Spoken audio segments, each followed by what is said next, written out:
Hello students. तो आज हम लोग बात करने वाले हैं फ्लो प्रॉपर्टीज़ के बारे में।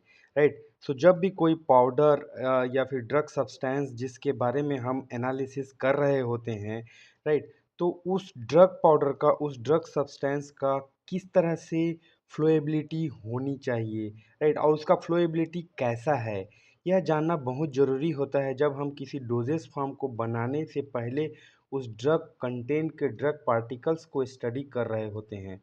तो आइए समझने की कोशिश करते हैं फ्लो प्रॉपर्टी क्या होता है बेसिकली। ठीक है।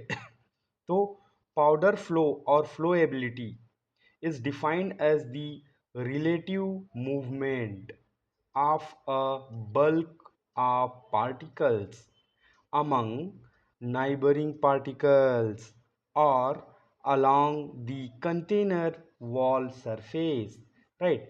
मतलब कहने का मतलब यह है कि किसी भी ड्रग पार्टिकल्स का उसका पाउडर फ्लो या फ्लोएबिलिटी किसको बोलेंगे, जब वह ड्रग का जो मूवमेंट, वो पार्टिकल्स का मूवमेंट जो है वह दूसरे पार्टिकल जो भी नाइबरिंग पार्टिकल्स के साथ किस तरह से हो रहा है, कितना स्पीड से जा रहा है वह। ठीक है। अलॉन्ग दी, और या तो फिर उसके कंटेनर जिस बॉटल में या जिस डिब्बे में उसको रखे हैं, तो उस कंटेनर में उसका किस तरह से मूवमेंट है, फास्ट है, मीडियम है, स्लो है ना। उस वही उसका फ्लो एबिलिटी होता है, उसी वही उसका पाउडर का फ्लो प्रॉपर्टी होता है। राइट। तो इसमें कुछ पैरामीटर्स हैं जिसको हमको स्टडी करना पड़ता है, जिससे हमको यह डिटरमाइन होता है कि उसकी फ्लो प्रॉपर्टी क्या है। तो इसमें फर्स्ट है एंगल ऑफ रिपोज। राइट। तो इसको आपने फिजिकल फार्मेसी में भी पढ़ रखा है। तो एंगल ऑफ रिपोज क्या होता है? It is the steepest angle at which a pile of unconsolidated granular material remains stable without any of the material sliding down। Right. तो एक तरह का पहाड़ बनता है, उसमें एक तरह का गैदरिंग होता है, और उस गैदरिंग में आके वो रुक जाता है। यह अलग अलग पाउडर्स के लिए अलग अलग होता है। राइट। तो इसी को बोल रहे हैं स्टेपेस्ट एंगल। यहाँ पे एक एंगल बनने वाला है। ठीक है। वह एंगल जो मतलब अनकॉन्सोलिडेटेड ग्रेन्यूलर, जो भी ग्रेनुलर मटेरियल जो होता है, जो भी पार्टिकल्स होते हैं, वो रिमेन्स स्टेबल। वो इस ऐसा पहाड़ बनाने के बाद स्टेबल हो जाएंगे without any of the material sliding down. यहाँ पे मटेरियल, यहाँ पे जो पार्टिकल है वो नीचे नहीं आएगा, वहीं पे रुक जाएगा, और यही उसका एंगल ऑफ रिपोज होने वाला है। तो इसको एक फार्मूला से डिटरमाइन करते हैं, theta is equal to 10 inverse H by R. तो यहाँ पे थीटा क्या है? एंगल ऑफ रिपोज है। एच क्या है? हाइट ऑफ द पाइल है। और आर क्या है? Radius of the base. Right. तो इसको कैसे डिटरमाइन करते हैं? इसके लिए हमको चाहिए होता है एक फनल, एक स्टैंड जिसमें हम फनल को फिट कर सकें, और इसके ऊपर से हम पाउडर को डालते हैं। Right. Allow the powder to flow through a funnel, right, on to a flat surface. यहाँ पे ग्राफ पेपर रख देते हैं, हम प्रैक्टिकल में देखे हैं, है ना। अनटिल इट फॉर्म अ कोन। इस तरह का कोन फॉर्म करेगा वो, जब तक ये नहीं कर लेता हमको उसको उसमें डालते रहना है। Measure the height. हाइट मतलब ये वाला हाइट। ठीक है, ये वाला हाइट मेजर करना है। एंड रेडियस, रेडियस मतलब ये राउंड बन जाएगा यहाँ पे, उसको आप the cone to calculate. Right. For example यहाँ समझते हैं, अगर इसका हाइट, ये जो हाइट है, यहाँ से स्केल रख के हम उसको मेज़र करेंगे।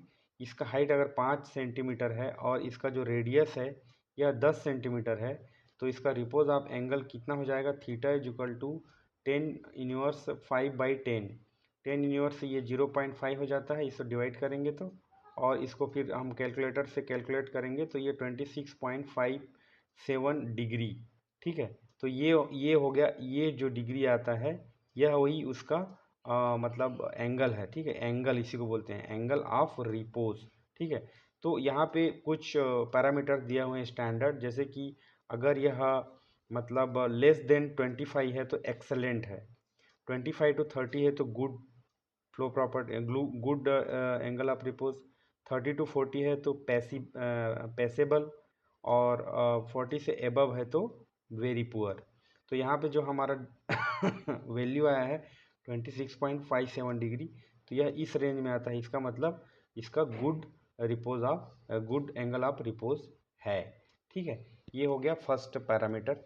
अब इसी में ही फ्लो प्रॉपर्टी में दूसरा चीज़ होता है density, density of the powder, right. तो डेंसिटी को हम कैसे डिटरमाइन करेंगे, जैसे कि इसमें दो तरह का होता है, bulk density and tap density, right. So आइए समझते हैं। बल्क डेंसिटी मतलब the mass of the powder per unit volume including the void spaces between particles, right.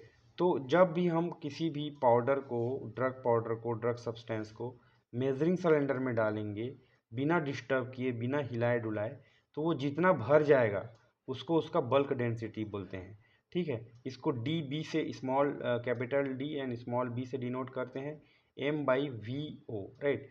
So इसी का मतलब है डी बी मतलब bulk density equal to mass of the powder and bulk volume, right. तो कितना मात्रा में हमने पाउडर लिया, 5 ग्राम 2 ग्राम, वो मास हो जाएगा।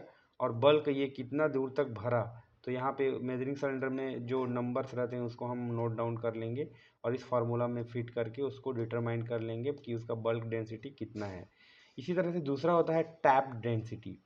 So the mass of the powder per unit volume after the powder has been compacted by tapping और वाइब्रेशन। इसका मतलब बल्क डेंसिटी ऑपरेटर्स होता है, उसमें भी टैप कर सकते हैं। 2 मिनट के लिए रखेंगे तो वह 35 to 40 बार टैपिंग होगा उसको, मतलब इसी मेजरिंग सिलेंडर को ऐसे ऐसे मतलब मारना है, तो वो पाउडर और सेटल होते जाएंगे, डेंस होते जाएंगे। जैसे कि हम किसी डब्बे में नमक वमक भरते हैं या शक्कर भरते हैं तो ऐसे ऐसे हिलाते हैं ना ताकि और जगह बन जाए, तो उसी को बोलते हैं।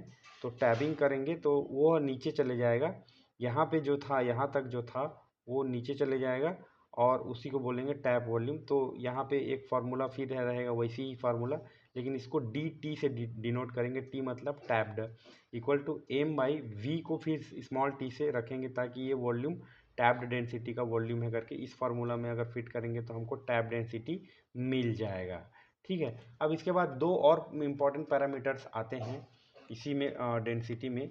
तो उसमें जो है फर्स्ट वन है Carr's index, right. Carr's index, इसको it is the measure of flowability of a powder, ठीक है।